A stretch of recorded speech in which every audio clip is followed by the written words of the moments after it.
Dilema dimineții, ce alegem? Pe negru sau pe alb? Dacă auziți un motor mergând, trebuie să știți că e propulsorul de 1,5 litri care acum încarcă bateria. Cam așa arată indicatoarele de bord de la i8. Tableta de pe centrul bordului arată la fel ca la celelalte mașini BMW de astăzi. Iar zona dedicată schimbătorului cutiei de viteză și navigației este similară cu ceea ce orice posesor de BMW modern este deja obișnuit.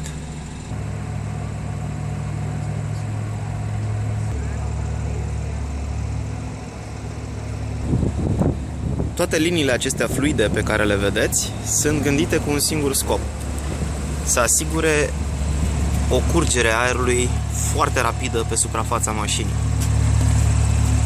Aerodinamica este elementul principal pentru reușita unui consum foarte mic și a unor accelerații foarte rapide.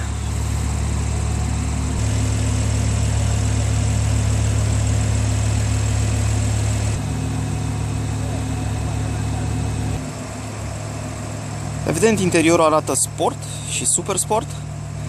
Și deși avem 4 locuri, totuși vorbim de un 2+2, așa că în spate vor sta doar 2 copii sau mai degrabă bagajele.